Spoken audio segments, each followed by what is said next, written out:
excellent panel of panelists here for you. And our moderator today is Sandy Cioffi. And we'll let Sandy talk about herself more because she knows more about herself than I do.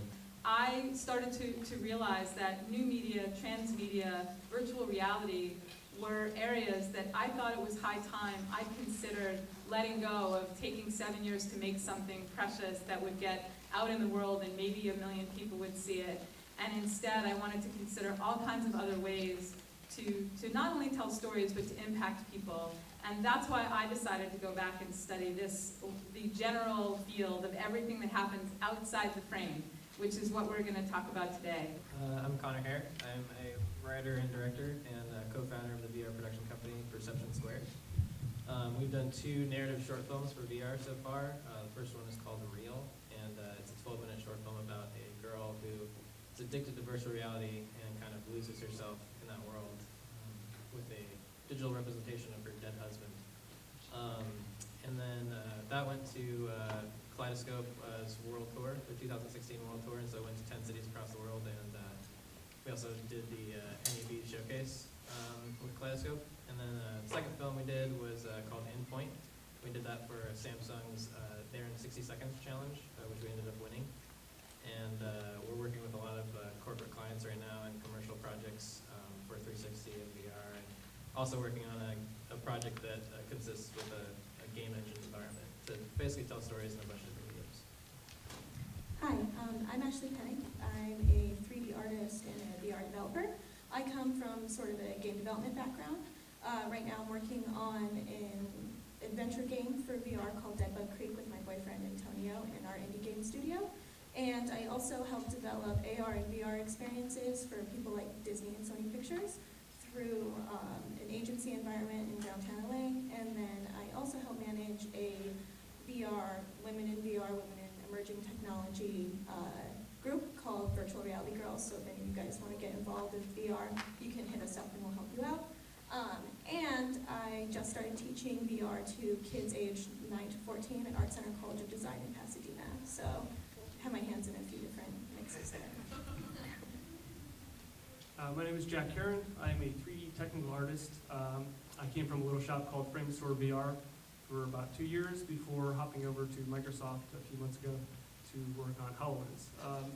My last piece is called Giant, debuted at Sundance. We showed at the Unreal VR Lounge GDC. It actually will be here at the Seattle Film Fest with Sandy in a few weeks. But that's pretty much my role. My name is Elia Petridis. I run Filmmaking VR. We're a purely VR creative services.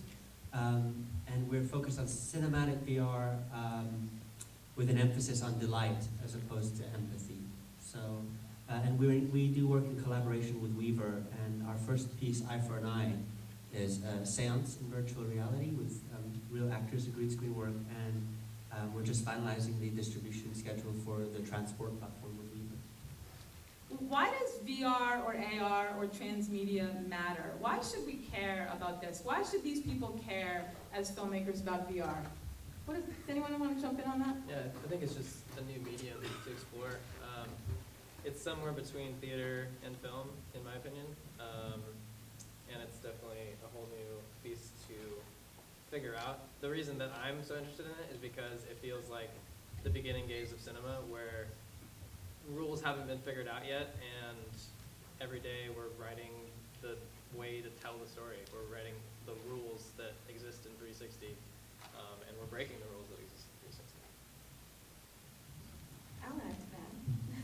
I agree. I think it's sort of like the Wild West, even when it comes to not just 360, but also making games, because you need to look at things a bit differently. You need to consider the user in a completely different way.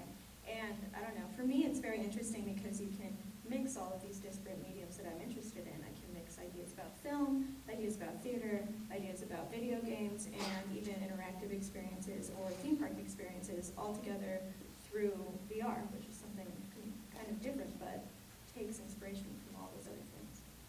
Yeah, plus there's a word that is thrown around quite a bit. It's called immersion. And I think that there's a huge difference between watching something on your television and being in the room experiencing film or cinema with the actors or with whatever we're shooting or capturing.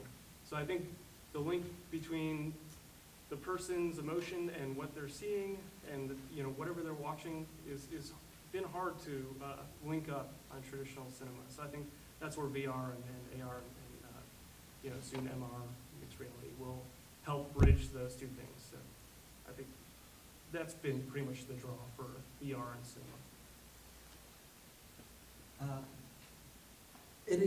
I'm excited because a couple of things. One, I feel like there are some old crafts that VR re-energizes and refreshes. Some things from the past that, when reissued in this new medium, become incredibly exciting again. And secondly, there's a way to emotionally possess the content after the glasses come off that's really brand new. Like, you really take it with you, and you want to go back, and go back and go back. And that opportunity for repeat interaction. I mean, you watch a great film over and over again, but there's something different about VR, having to revisit that world over and over. It's kind of Yeah, I heard something really interesting from John Carmack, who is a really magical developer, and he was talking about experiencing Minecraft in VR and how for him it became not just the memory of playing the game, but the memory of being within it. Right. And crafting memories inside a virtual world, like how exciting is that? It's really interesting. the first thing to remember, I think, is that, VR 360, it's media, right? So it's going to be used all sorts of ways. I mean, everybody, all four chairs here are using it differently. And journalism uses it differently. People like Riot and Emblematic use it differently than I do. And that doesn't make anything else less valid. But what is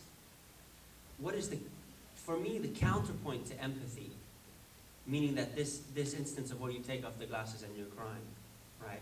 Which is delight, which is absolute delight in the terms of like, I disappeared into this content. Where have I been? I want to go back. Right.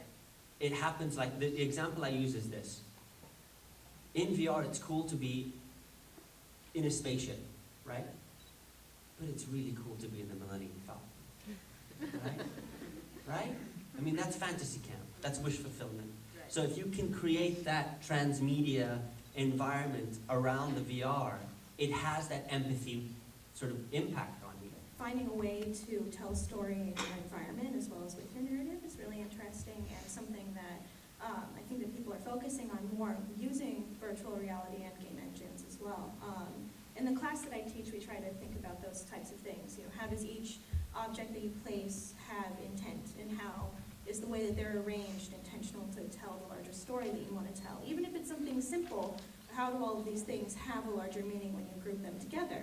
And then how do you move somebody through that space and tell them the story without having to, program a bunch of interaction or something like that? How do you let the environment speak for you? I think it's more that people just want to, have an escape, and this is a very immersive escape in a totally different way. And yeah, I mean, there's a lot of virtual reality experiences out there right now that are just a place. And I've shot things on like the beach, and I would watch this for 10, 20 minutes just because it's relaxing, and just because you can kind of get away and be on the beach all of a sudden. That was actually another VR panel at Oculus Connect that I was watching that someone said the camera is more like a person than a camera in VR, because even if your intent is not to have that camera be a person, you're still putting a person in that perspective, and the reason for choosing that perspective is the same as your reason for choosing a shot. You can carefully craft how that makes someone feel to be in that exact place at that exact time, and I think there's still a lot of art to that. Plenty of times with Giant, I'd be watching, we have a little monitor to see what people were looking at. I thought that the headset had broken because certain people that are new to it are reluctant to look around. So, I mean, I felt like that was broken in terms of our directions, that we didn't lead them to look various places, and it just turned out that people aren't used to it yet. They're not used to being able to look around, and there is a little bit of the fear of missing out in terms of having something play out in front of you and not wanting to miss all that action, which is still good. I mean, that's still something that we can use, but no, I think that giving them a little bit of a choose your own adventure, or think about like a storytelling coloring book. Just because they can color in the pictures doesn't mean that the story is, you're not directing the story. With that, I just want to thank these people. This was an incredible group of people.